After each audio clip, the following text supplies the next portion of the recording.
Okay, start recording.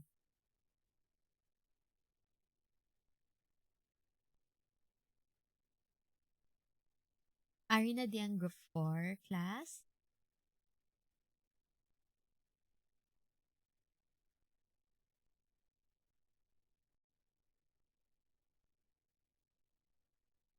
Group, ba't yun ako?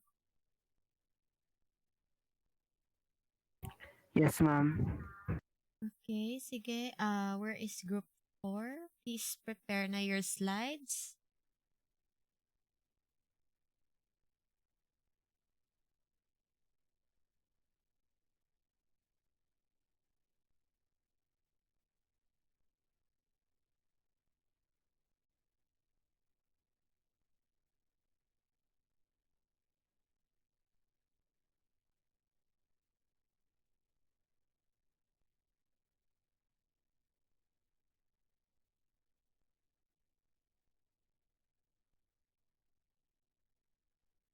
Group 4, are they here?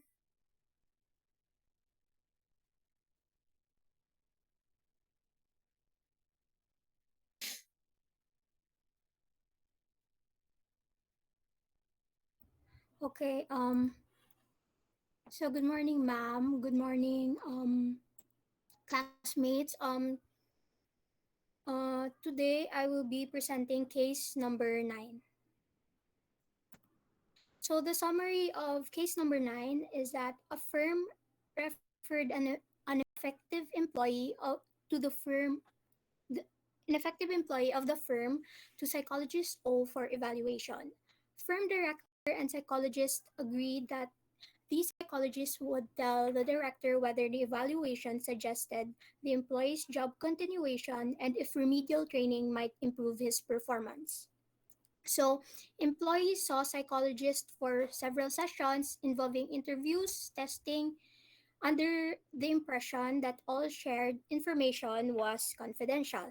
So, psychologist O never informed, so there was no informed consent sa employee of the arrangement with the firm or wala na inform si employee nga may arrangement si firm director kag si psychologist. Oh, so upon receiving the results from the session, upon receiving the evaluation, the director fired the employee upon receipt of psychologist's report.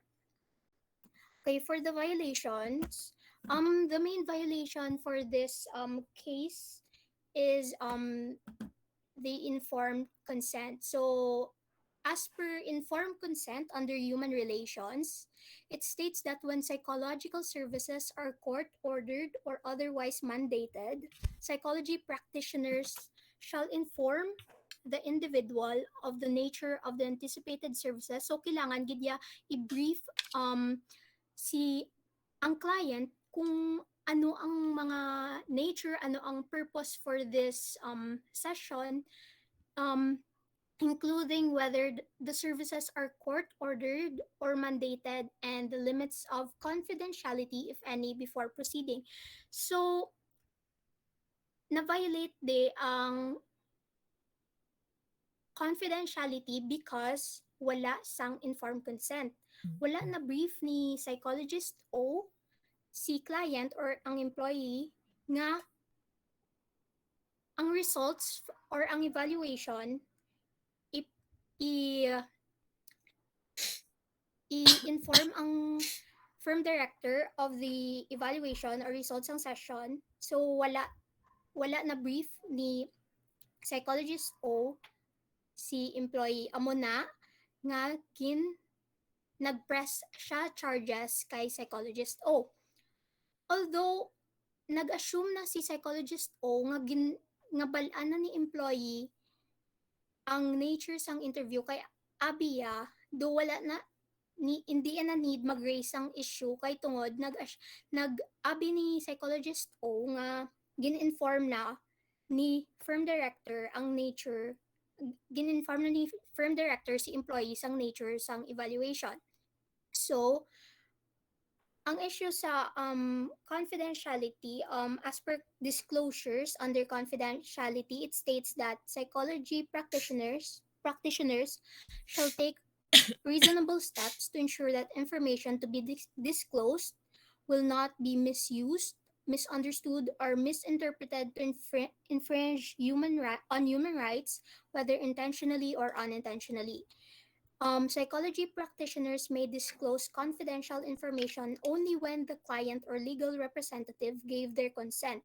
So, ang Mm-mm. importante giti is ang consent. Galing kay wala siya napangayo, so na may violation si psychologist. O, psychology practitioners may disclose confidential information only with a written permission from the client with knowledge as to the nature of information that will be disclosed and to whom it will be provided.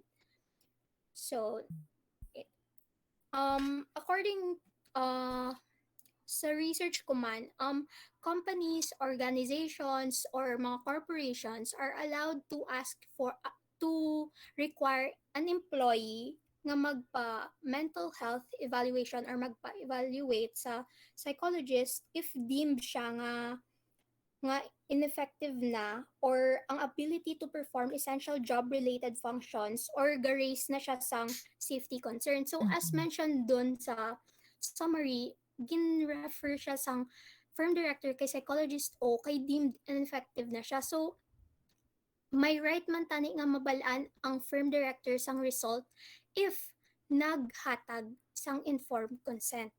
Okay, next slide.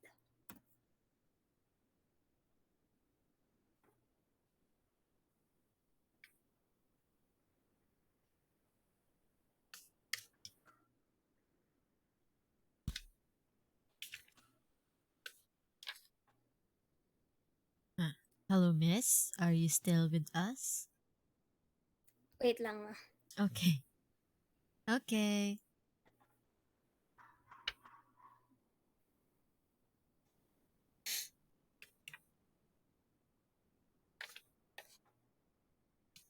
Okay, so also as per third-party requests for services, amo siya ang makonsider ang firm as a third-party request kay si firm director ang nag-refer kay ka-employee sa kay psychologist. Also, pursuant to third-party requests for services under human relations, it states that when psychology practitioners agree to provide services to a person or entity at the request of a third party, they shall stipulate at the outset of the service the nature of the relationship with all individuals or organizations involved.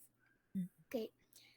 Also, psychological services delivered to or through organizations, it states that psychology practitioners shall provide information beforehand to clients and when appropriate to those directly affected by the services about one, the nature and objectives of the services, two, the intended recipients, number three, which of the individuals are clients, number four, the relationship they will have with each person and organization, number five, the probable uses of the services provided and information obtained, and number six, who will have access to the information, and number seven, limits of confidentiality. So regarding sa disclosure of information, may limits man ang confidentiality. Pwede ka pili si employee kung which information lang ang i-disclose sa firm director if napangayuan tani sang informed consent kag na-brief siya kung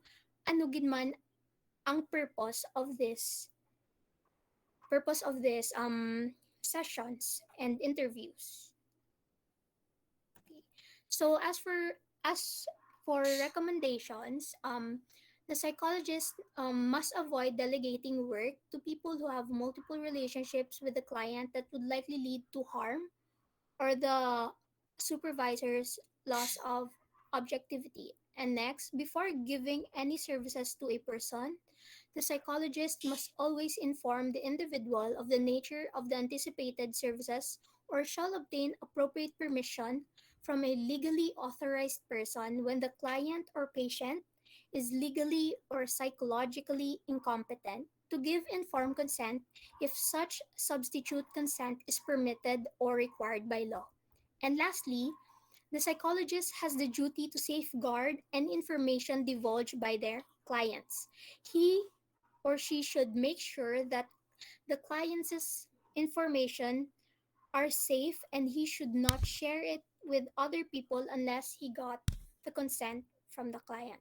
So that is the end of our presentation. Thank you. Okay, so thank you very much, Group 4. So, some questions for the group. Anyone can answer it. So, my question is, what, diba, what is your main violation? And what do you think is the main violation? And what do you think are the implications for violating that, or implications or possible consequences if we violate the code of ethics? So what will happen to our clients or to the organization? Or okay, anyone can answer.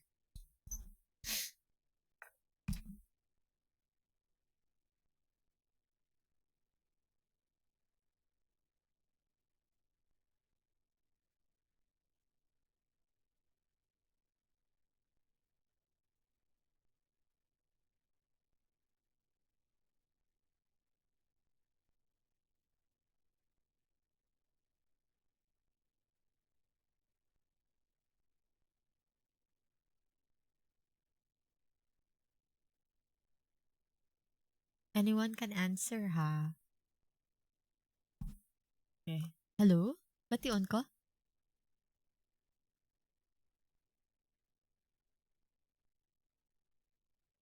Hello, group 4.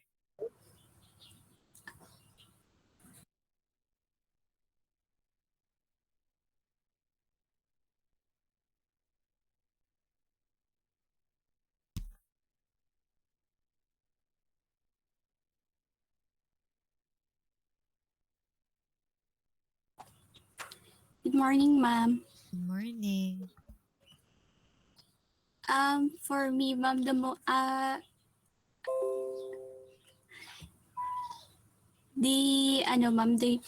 ang, ang so bali, ang pinaka nga din nga issue ang sa amon case, ma'am, is siguro, ma'am, informed consent. Mm-mm. Because in gaining informed consent, um, it not it is not only to ensure that the client understands the nature and the process of the services being provided, but also for the psychologist or any mental health practitioner policies on confidentiality, payment, and practice. And it is also the building block of creating a trusting and collaborative process Mm-mm. in regard to psychological evaluations. Gaining informed consent also ensures that the client understands the evaluation process. Mm-mm. Okay, so ang question ko is, how would that be, for example, impact the organization if the client was aware that, or the employee was aware that, uh, that all the information or certain information will be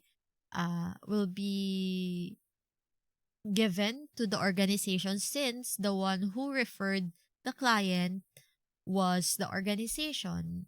The one who referred the client to the therapist was the organization, and not hindi siya self-referral. So, how do you think it would impact on the limits of confidentiality, for example?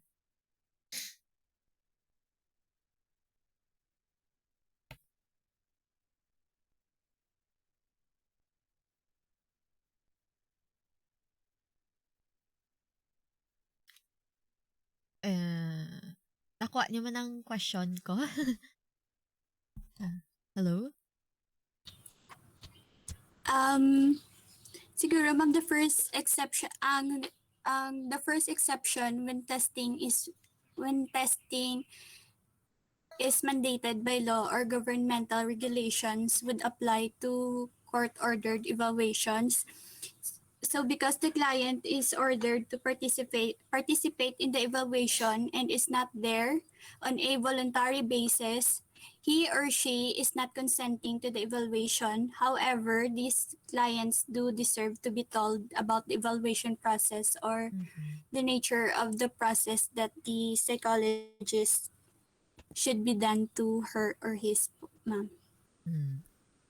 Okay, so it's important, kid. Yeah, bisan the client was not the client did not go there voluntarily because of self-referral. It's still the duty of the psychologist to inform the client about the services, kung anong role niya, and ang balo niya gid ya nga he was referred, or he was the therapist was asked by the company uh to give this employee therapy or other services. So, and of course, there would be limits to the confidentiality because dapat tani, like I said, transparent ang therapist about how they would go about the psychological service that ubrahon niya. Okay, so yeah.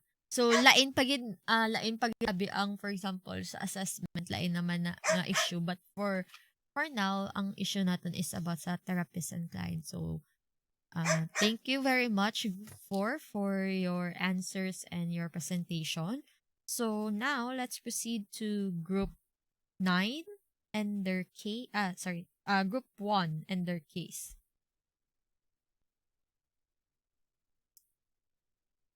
Group 1.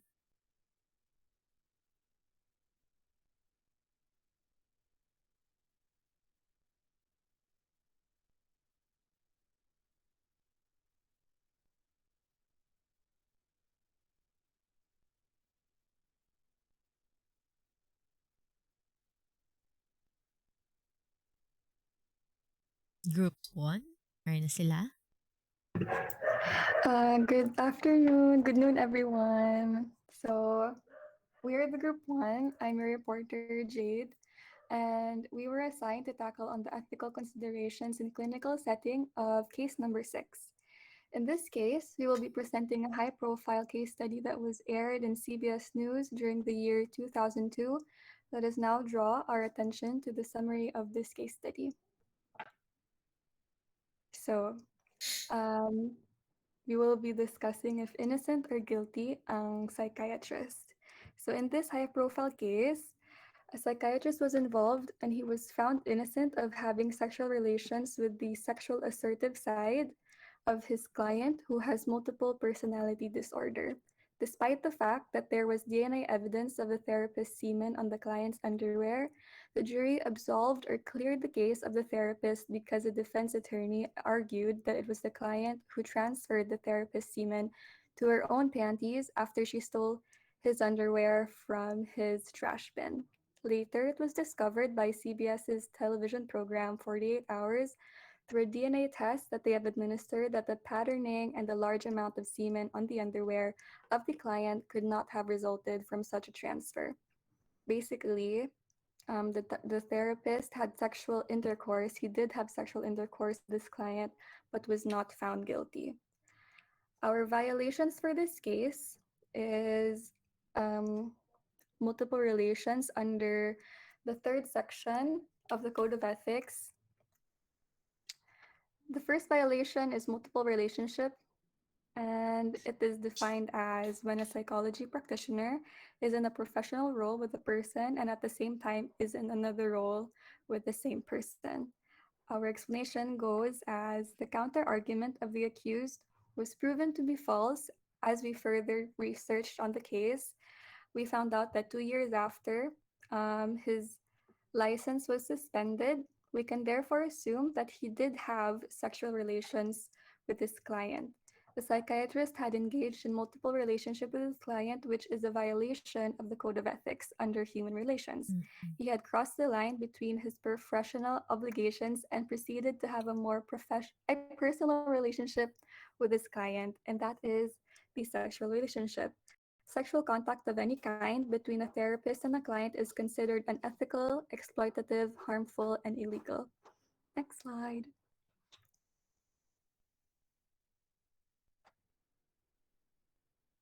Okay, so the second violation is conflict of interest, still under the third section of the Code of Ethics. It is defined as psychology practitioners shall refrain from taking on professional role when personal, scientific, legal, financial, or other interests or relationships could reasonably impair their objectivity, competence, or effectiveness in performing their functions as such. The psychiatrist, sorry, that was my cat. The psychiatrist failed to terminate his professional relationship with his client when he started having sexual relations with her, which resulted to a failure in effectively performing his functions as a psychology practitioner. Next slide, please.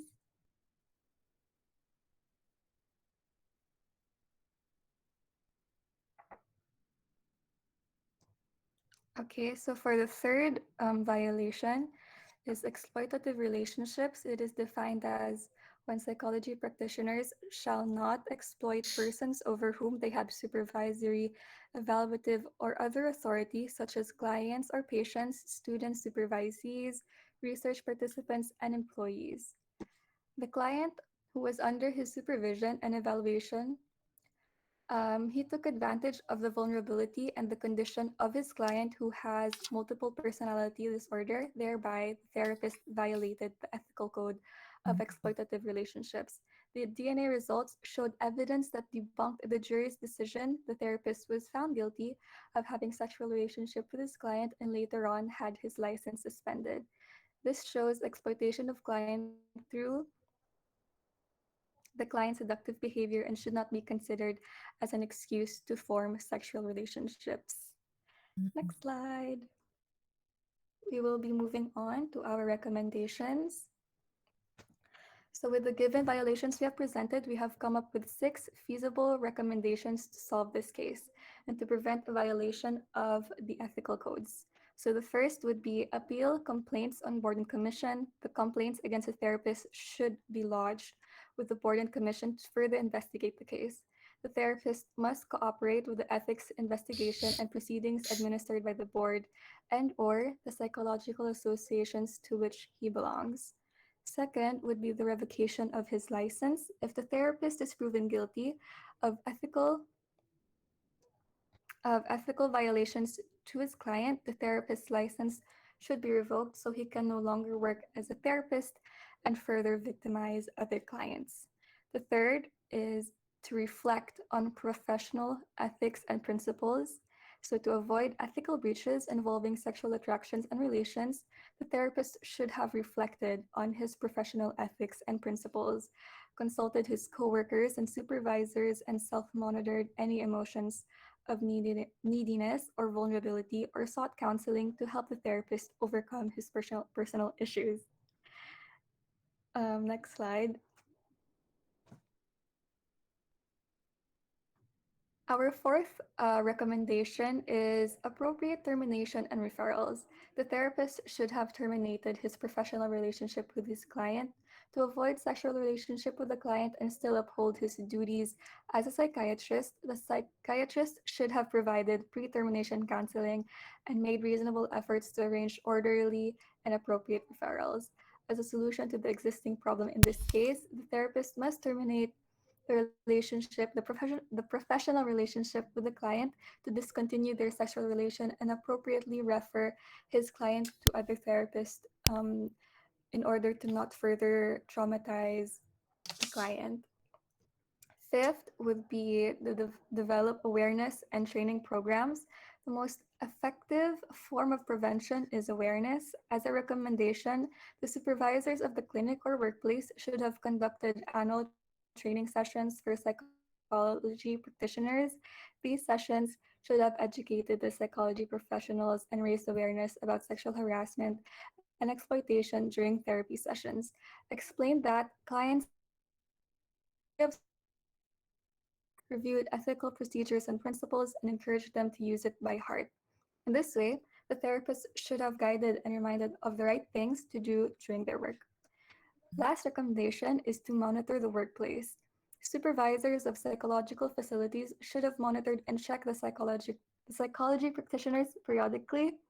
Therapy sessions and treatments are confidential between the client and the therapist. Thus, it is necessary to keep the lines of communication open, keep a record of all harassment incidents, and assess and mitigate risks of sexual exploitations in the workplace. That is all for our report. Thank you. Okay, thank you very much, Miss Jade. So, my question is, so what, I think na mention nyo naman yung main, sorry, main violations. What else besides the mentioned case? What else do you think are the implications if ever we violated, especially sa multiple relationship and conflict of interest na violation? What do you think are other implications or consequences?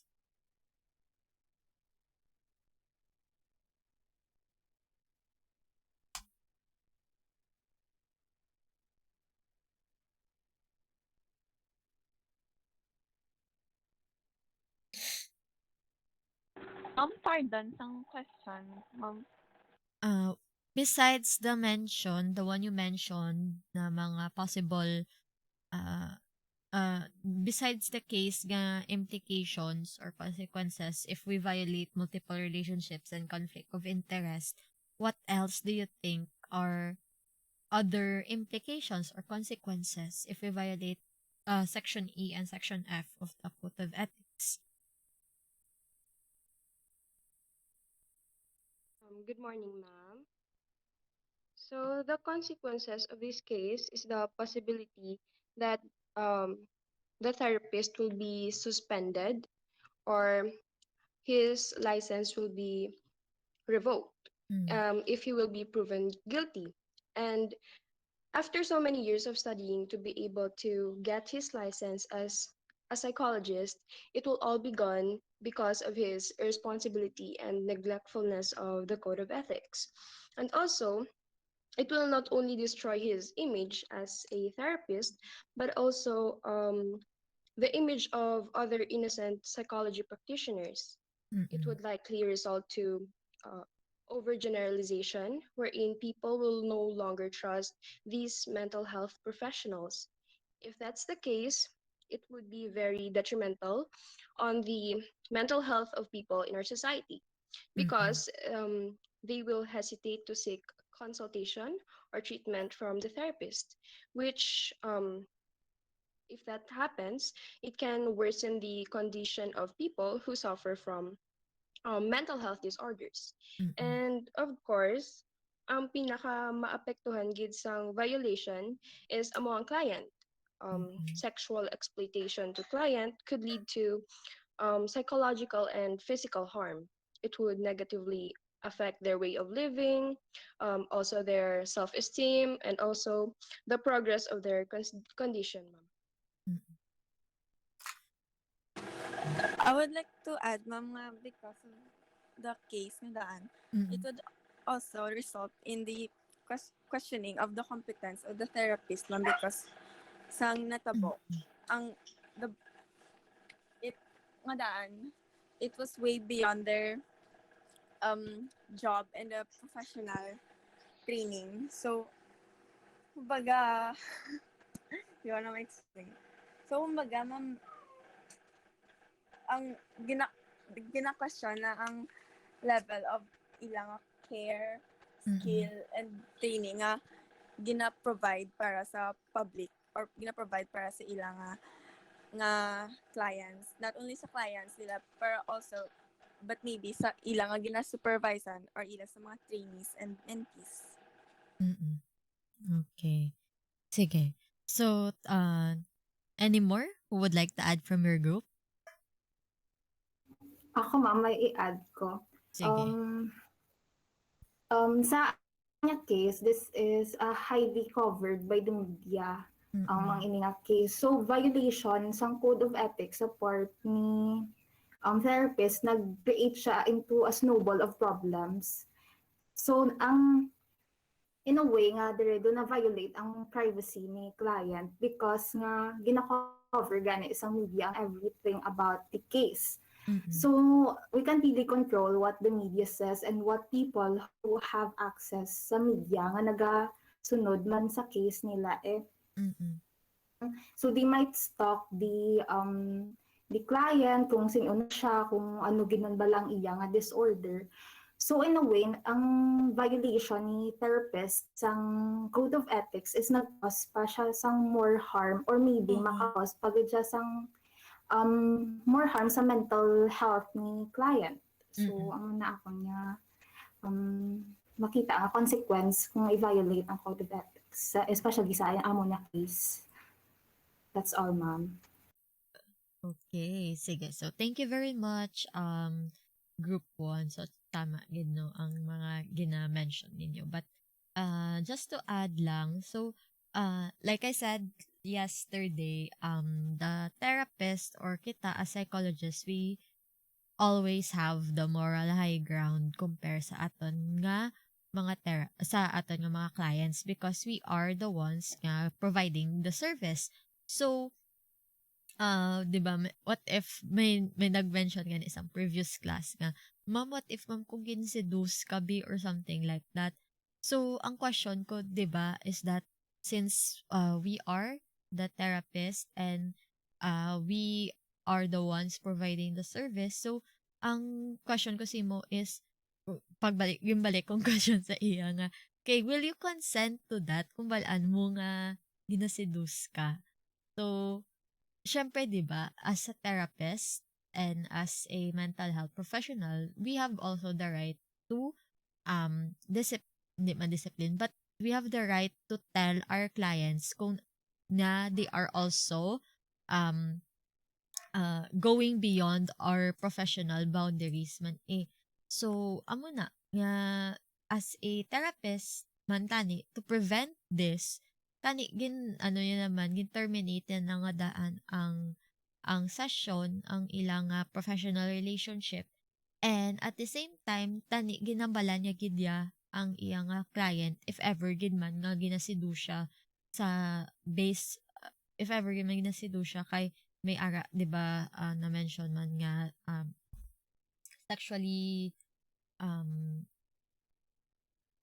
may personality sexually active personality ang client. So at the same time as a therapist ikaw man gapon mag-stand 'di ba? So uh amo na ang akon nga daw mahambal regarding this case. So, like I said, we as a therapist, we have the moral high ground than our clients. So, we know that they are the vulnerable ones. So, dapat kita mismo, we are aware of our limits, we are aware of our boundaries, and of course, if ever gid man, nga mag-cross sa boundaries naton ang ating mga clients, we also have the right to say no. We also have the right to put them kung diin ang ilang limitations. I-inform ta sila. So, di ba from the start pa lang, dapat gina-inform na natin sila of our limits, our boundaries as therapists, or what are our services sa stalang kung diin.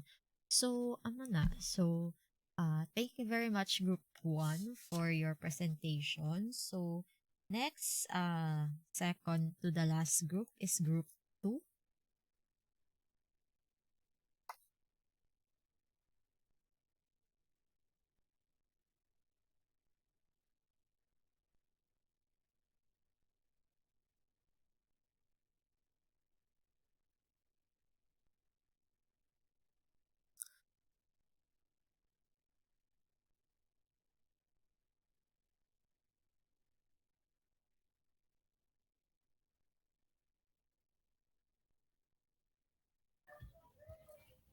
Good morning, everyone. We are Group 2 and we will be presenting a case analysis, the ethical considerations in clinical settings. And this is our case. Therapist knew after only several minutes of the first session that he could not be client's counselor because of a strong attraction to her, which caused his poor concentration and sexual arousal. After 10 minutes, therapist told client that he wasn't the right therapist for her, candidly explained the reason, and offered assistance with a referral. And these are the different compliances present in the case. Next, please.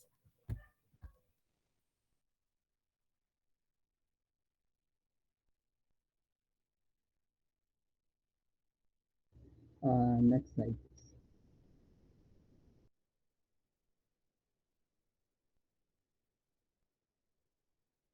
Okay, for our general ethics standards and procedures, so the therapist complied to the following. In section 3, first, human relations, letter E, multiple relationships. So multiple relationship occurs when a psychologist is in a professional role with a person, sorry, at this and at the same time, specifically in this case, is number one is in another role with the same person. So why multiple relationship no? So as we have remember kanina sa case nabasa nato niya 10 minutes pa lang man to sila nag-spend time to each other, right? So as to the case, the therapist might not be able to handle his emotions towards his client, which as a professional, di ba, we should handle our emotions, but at the same time, if I put myself to the shoe of the therapist, it is better not to continue the therapy. Hypothetical lang. So, wala man ginambal nga in a relationship ko sila, but hypothetically, nag-complied si therapist to section 3 human relations, letter E, multiple relationships. Second, letter F, conflict of interest. Refrain from taking on a professional role when personal, scientific, professional, legal, financial, or other interests or relationship could reasonably be expected to. Letter A, impair our objectivity, competence, or effectiveness in performing our functions.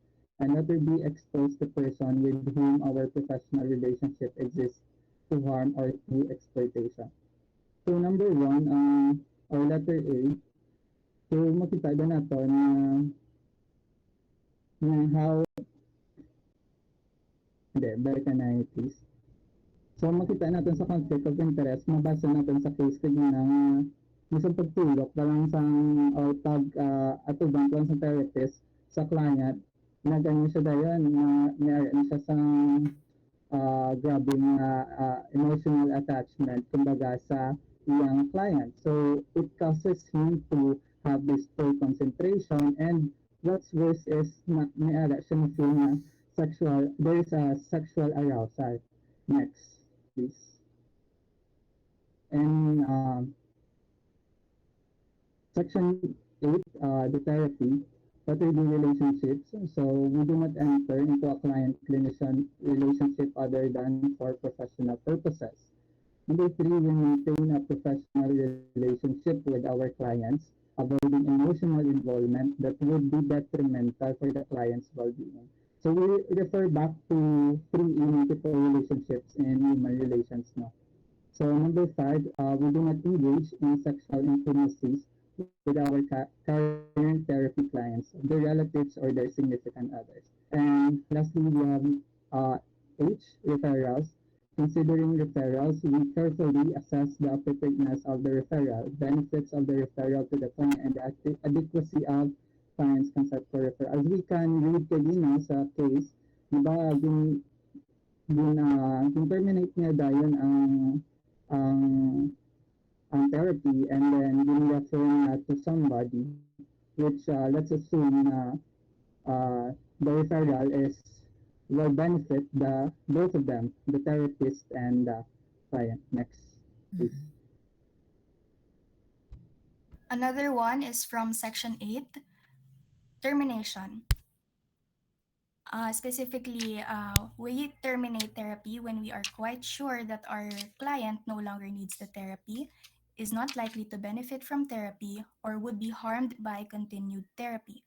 Also, in cases when therapy is prematurely terminated, we provide pre-termination counseling and make reasonable efforts to arrange for an orderly and appropriate referral. Now, when we say pre-termination counseling, this is what a therapist recommend and must mutually discuss with the client when they acknowledge that the session isn't going really well, or it wouldn't be beneficial to both parties, especially for the client. Now, going back to our case, when the moment the therapist became aware that the intense feeling that he had towards the client was going to harm the client's well being, he immediately decided that he wasn't the right therapist for her because he admitted that he was losing his focus, his concentration, and that alone goes against the therapist's obligation to look after the welfare of the client. Therefore, he offered assistance through a referral.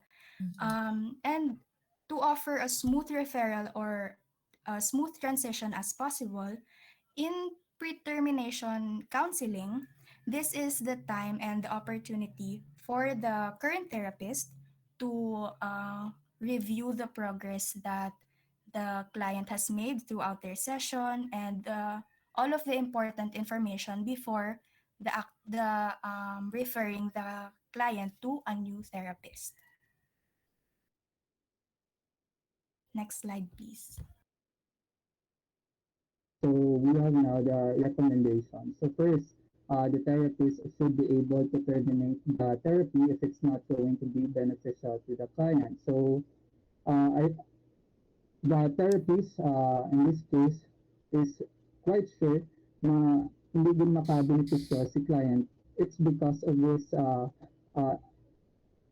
emotions, personal interest sa mga client. So next, we have the referral must ensure the client will benefit from it, together with their consent and knowledge on the content consisting the purpose, refer therapist, and all information about the said referral. So, di ba, as what Mr. Buckles taught us, the uh, psychological statistics about code of ethics man. He mentioned about the ethical principle of beneficence or our maximum or as a future or as a physician or as a psychologist or any helping professional, we should always act for the benefit of the patient. And hypothetically, the therapist uh, able to foresee na ang client niya needed another therapist that can really help the client without affecting uh, the both of them. Kasi siyempre may nabatsagan ko siya, may sexual arousal, may area na poor concentration. So it is better to refer the client to another therapist. And of course, na-mention mo po candidly na ginambal niya sa client o explain naman na i-refer ang client sino so make sure lang sino ang therapist and all the information about the said referral. So number three, we have the therapist should be able to set aside his personal interest and shall give his full attention to the client's needs. So, ano na, as a we should be able to it's really hard for I guess as a viewpoint sa student sa mga clinical psychologists or sa mga psychiatrists though ka would lie because you need to empathize to the client but at the same time you also have to uh, put a appropriate boundary for the both of you na hindi ka maging too attached to the client. So Mm. yeah, that's it for our case, ma'am. Thank you. Okay. Thank you very much, Group 2. So, nakita nyo man nga in our previous case, the therapist did not act in the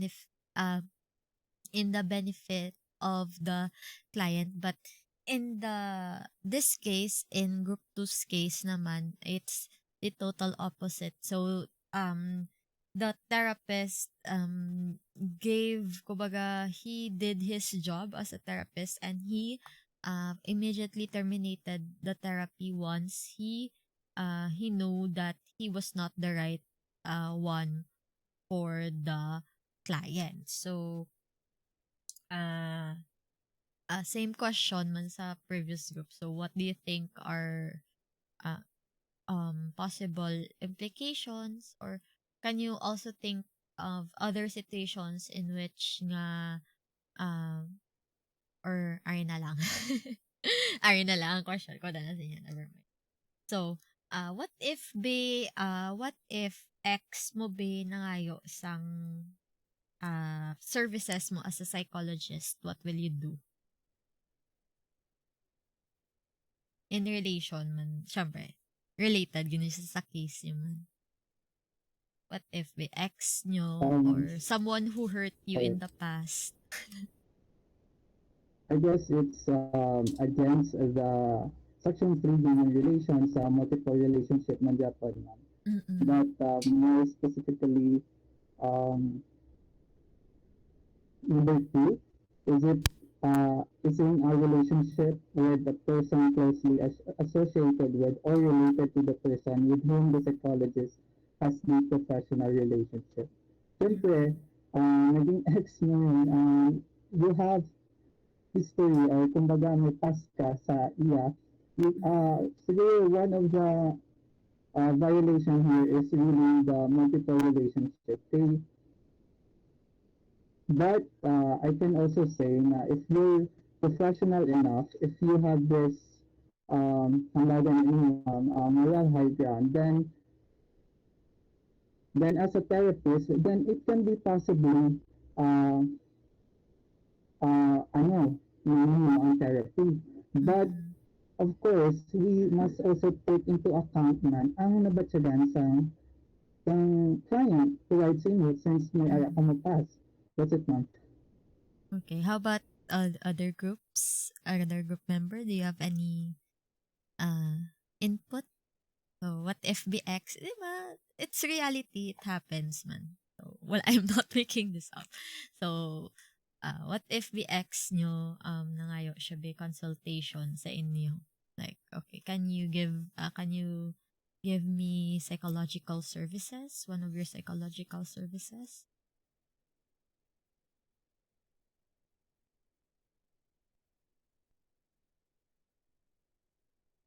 The wood line. But, basta yun na nga ginatalk man natin ang mga budlay man nga mga questions kay at least you are aware, and not only you are aware but basi magwa sa board exam. Oh.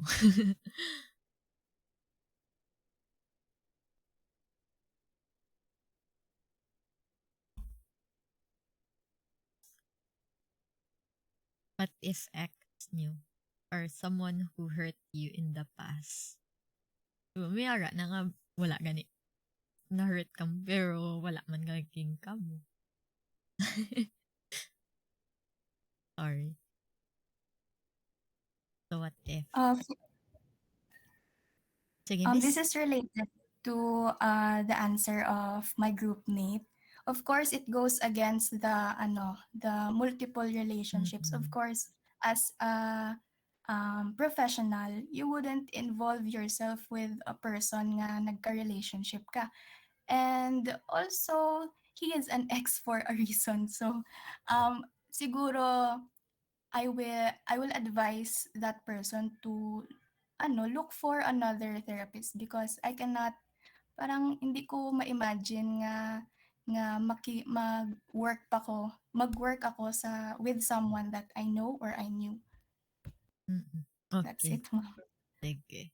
So, I'll give you another perspective again. So, ang question man da is whether or not man, di ba? Especially kung fresh pa. Kung fresh pa naging ex nyo. Like, for example, 2 years or hindi ako kabalo daan sang trend of relationship so so for example kung mga 2 years or 3 years tapos hindi ka pa healed, ikaw mismo hindi pa healed sa ex mo nga na, di syempre you will syempre impair your professional role. So ara manasta sa conflict of interest, 'di ba? So kung ma-impair siya ang aton nga objectivity, ang aton nga competence and effectiveness in performing our function as psychologists, di syempre, we have man the right to refer them to another psychologist na mas fit or mas best sa ila. Pero for example, kung dugay-dugay na and for example, healed ka na ya, wala ka na issues with that guy. So, I think may konting consideration whether or not you would still do professional relationship. So, dara naman gasulod ang gray area. So, for example, what if may ano naman na siya, may own na siya nga family, pero given man gani sa aton nga ang morality sa aton society, di ba, subong. So, bisan gani may asawa gani ina uh, there are still broken families. So, amo na, it's still up to you as a psychologist, but ang importante is that how do you evaluate yourself? Do you think if you take on this role, this professional relationship with the client, do you think he or she will go with your terms? So dapat i-make clear mo na, ihambal mo man na, and set mo man ang boundaries. So, ang important is, of course, you yourself are healed man sa when it comes to that relationship. And one exception to the rule na lang siguro if in case of emergency. So, 'di ba may ari na di kita nga uh, in case of emergency, we are going to put on our services. So, examples of emergency nga daan are, for example, what if binanawag ang ex mo nga dugay-dugay na like pila na kamo ka years and he knows that you're a psychologist and nag-call siya because suicidal siya. So, alangan nga i-refuse mo siya, 'di ba? Because that's already an emergency. So, may ara man sa aton nga code of ethics nga once man nga the emergency will end, of course, uh you will going to terminate that relationship. And of course, if kailangan niya further help, syempre ano mo siya, refer mo siya to the proper to the right therapist for him or her. Okay? So, some gray areas in our code of ethics that we can, so mas mayo na nga aware man ka mo and we discuss this so that malay mo sa board exam or malay mo in real life when you practice already, 'di ba? So, though it's kind of the same man, 'di ba, when you become a doctor. So, if you're planning to go to medicine, 'di ba? So, your duty there is to save lives. So, alangan nga unahon mo ang during emergencies like alangan unahon mong personal mong interest sa kabuhi sang isa ka tawo, 'di ba? So, amo na. So, I hope clear man. Clear man sa inyo ako nga explanation or clear man lang ako nga Yes, ma'am. oo, sige. So, Yes, ma'am. thank you very much, Group 2. So, now for our last group, Group 5.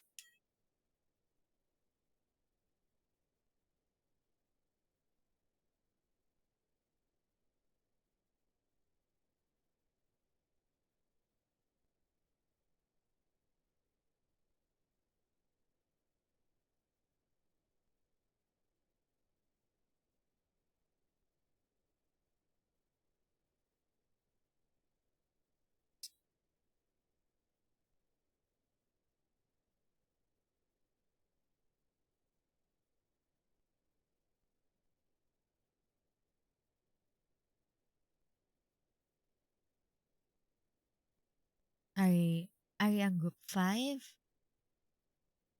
Ara na.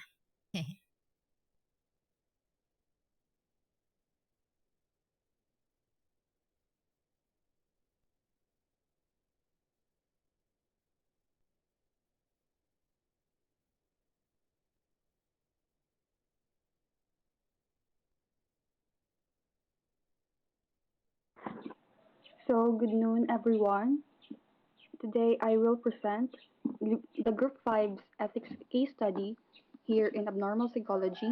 But before before I discuss our case, let's first meet ang mga maanyag ko nga groupmates nga sina, next slide, sina Andre, Dara, Denny, ako, si Shana, Ninya, and Nori. So, and to proceed, let's discuss the summary of the case assigned to us. So in this case, the client has been in therapy with therapist H weekly for 6 years and has already resolved her presenting issues. Her emotional status has not changed in approximately 4 years except She has developed a growing attachment to the therapist. Therapist H has not strongly recommended termination. Rather, his attitude is if the client thinks she needs to see me, then she does. So, amo ni ang mga violations and or compliances ni therapist according sa PAP Code of Ethics. Next slide, Deans. First,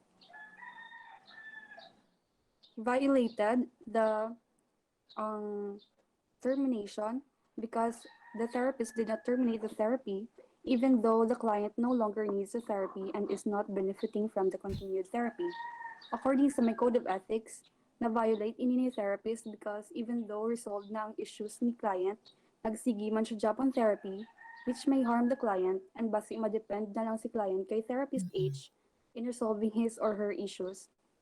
And third, under the human relations, the violation is on the conflict of interest because in terms of financial, nag-prolong ang use of service when therapy is no longer needed by the client.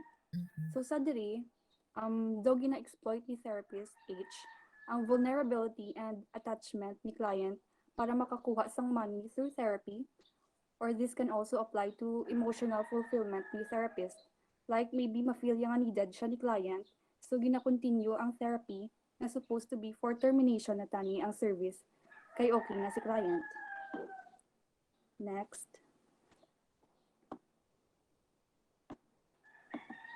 Next slide, means.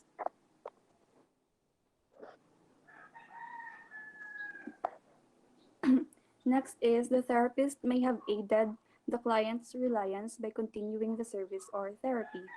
Yeah, so parisang sang na-mention ko kaina, prolonged therapy, especially kung hindi naman beneficial, can do more harm than good. Especially if too much na ang reliance ni client kay therapist because it may lead to dependency kag makahinder, I mean, sang pag-resolve ni client sang iya problems. The client may lose his or her control sa iya life by letting the therapist resolve sang life issues niya rather than siya mismo ang ma-resolve.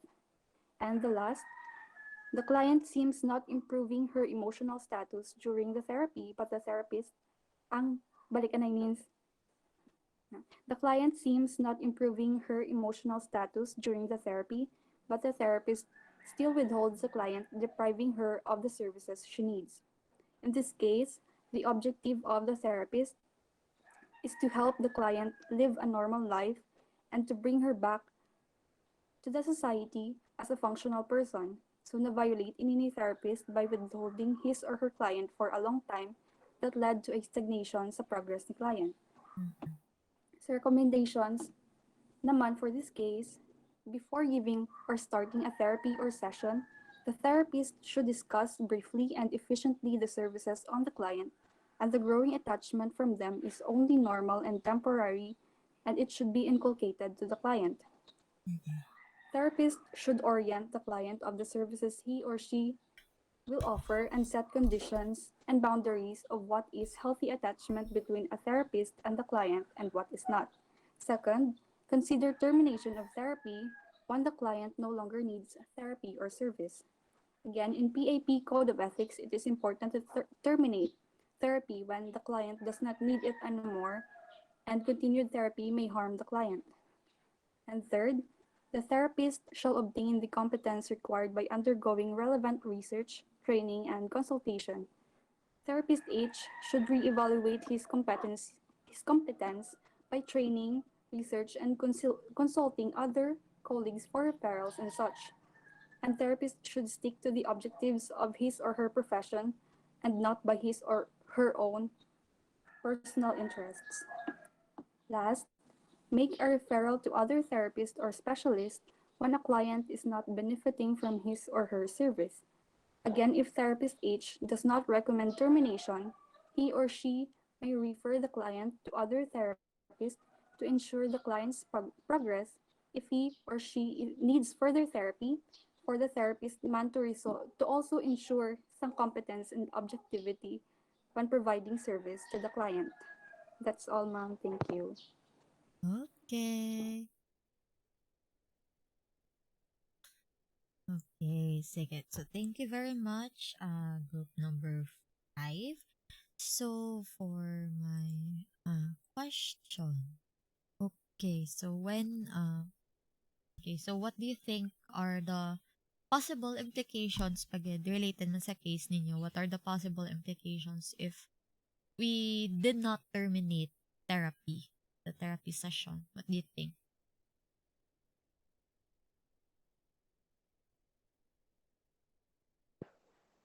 I think, ma'am, more sang effect is sa client, ma'am, nga like, Mm-mm.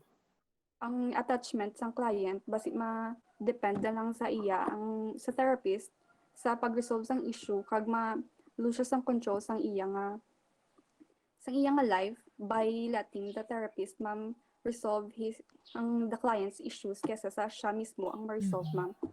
And Mm-mm. siguro, ang consequence sang amo ni nga case is like i-probation guro, ma'am, ang license ang therapist, and to re-evaluate man, ma'am, sang kompetensya, ma'am, Mm-mm. as a professional psychologist, ma'am. Okay. Any more who would like to add to that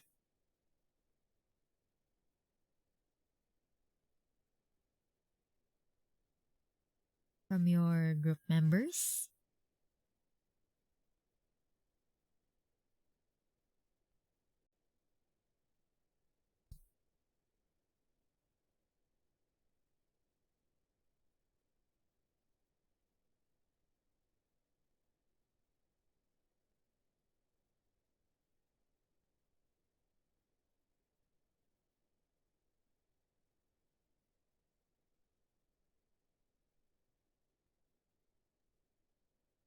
Wala na?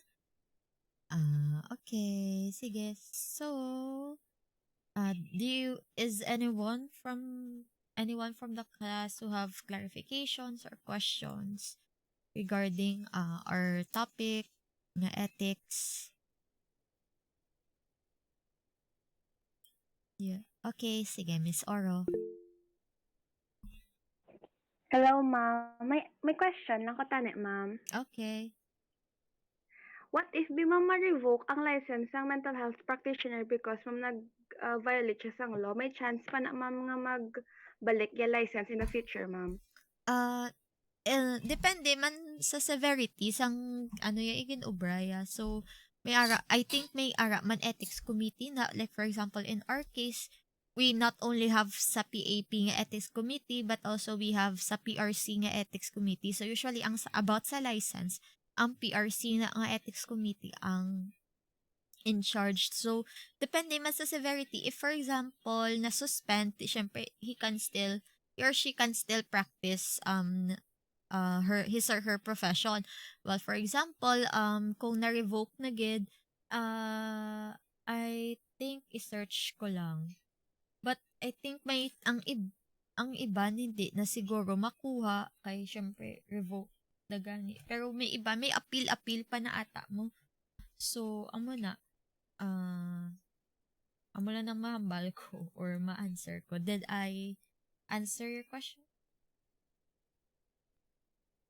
So, may process na siya daan, may due process. Ang importante, so pares man na bala when you go to court, di ba? We assume the party innocent until proven guilty. So, kita as students and as professional, we must not discriminate man. Ara man sa Code of Ethics, we must not discriminate on anyone who had undergone ethics committee or, for example, RD,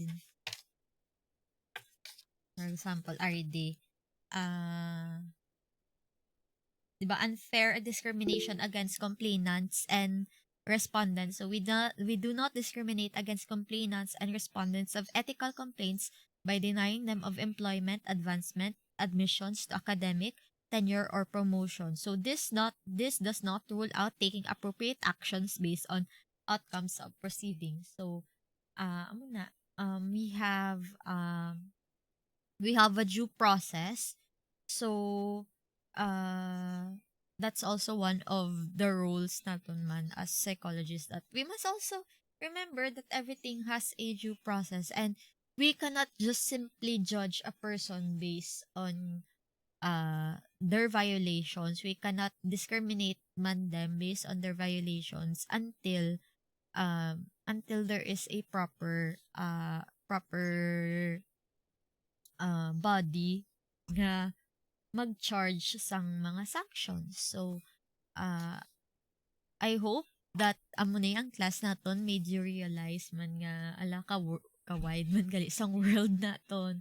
Namo man gali sang may mga processes gidya nga kailangan nga i-undergone, and we cannot just simply act just because of irrationality, and hindi man kita pwede mag 'di ba, hindi man kita pwede mag file sang ethical case without proof.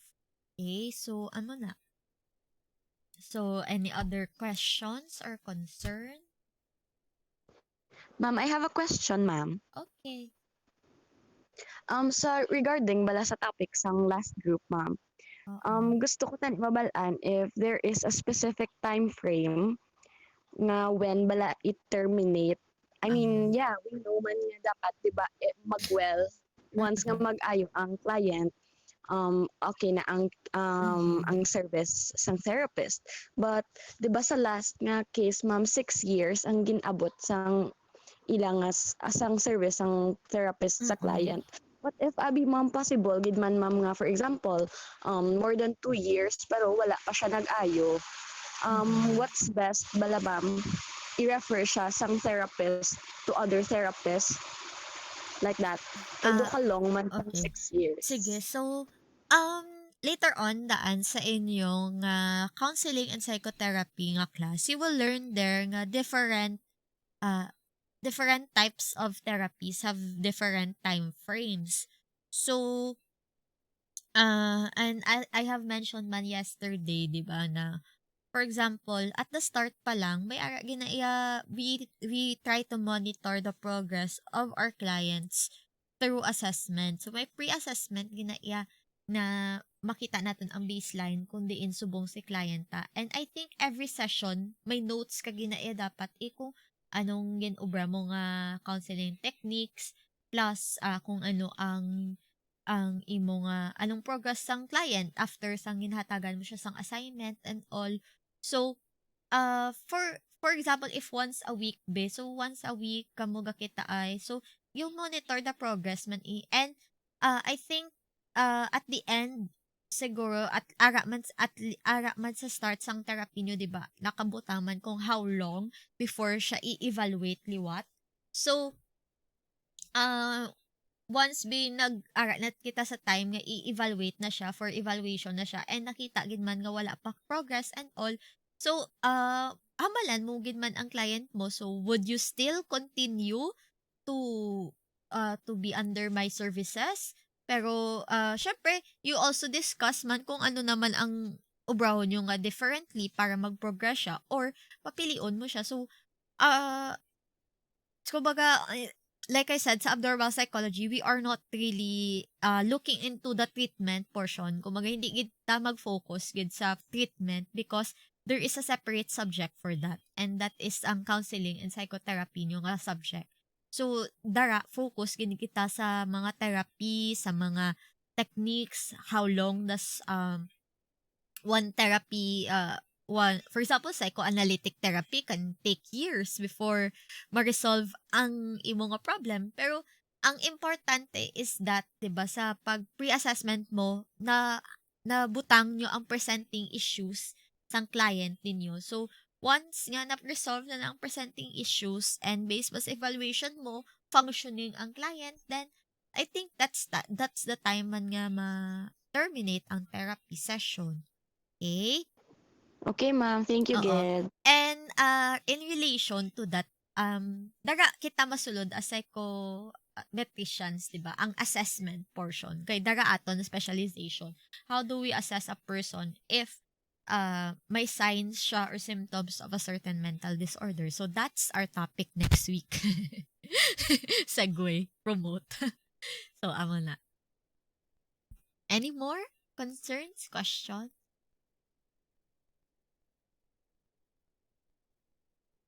Sige. Sige, so I think pa-announcements lang ko. So for our announcements, wait. So for our module 3, buksan ko na yung camera ko.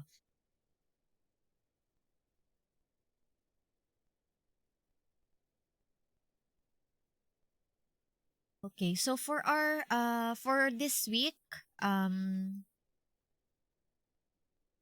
so for this week, we will our next week, we are going to talk about assessment, diagnosis and assessment. So just an overview of what is to come next week. So dala ni siya gali class sa inyong midterms.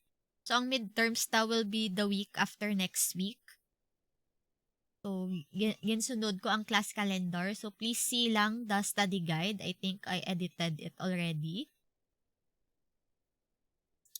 So, we will be talking about mga signs and symptoms of psychiatric disorders. So, study that. So, before anay daan go into the world of diagnosing mental disorders, so kailangan tanay i-look into ang mga common signs and symptoms because you will learn that later on nga ay different disorders have common symptoms. So how do we differentiate them? How do we know how do we know nga i-diagnose ta ang tawo nga ni with depression compared to bipolar kay may similarity sila. So unahon ta na ang signs and symptoms. So it's aran na memorize memorize the different signs and symptoms sa mga definition kay mag-abot kita sa modules 4 to 6 naton. I will not discuss na what are those signs and symptoms anymore. So nag-assume na ko nga you already know that term. So dayon ang focus lang gid sang akon nga video lecture that I will upload is more on the assessment and of course what is the DSM-5 and the ICD do mo na. And of course, for your assignment, you are going to do an intake interview. So, ang next week naton nga lesson, ang synchronous class na one session lang will be on Friday. Okay, ang Friday naton nga lesson, okay, next week will be about I will discuss your assignment and how do we do intake interviews, okay, what ano aton nga mga anong tips ko sa inyo and what is the mental status exam. So i-discuss ko na siya. How do we use that in assessment naton? So I hope you learn a lot sa module 3 because your skills here in module 3 ano na naton i-apply na naton sa next sem ninyo which is ang psychological assessment na gid. So, I hope nga damo ka mo ma-learn next week. So, any more concerns? And reminders, so please pass your PowerPoints sa submission box. So, the deadline for that is September 13. So, don't forget to pass para at least scorean ko na. Okay? So, may concerns pa before I check your attendance?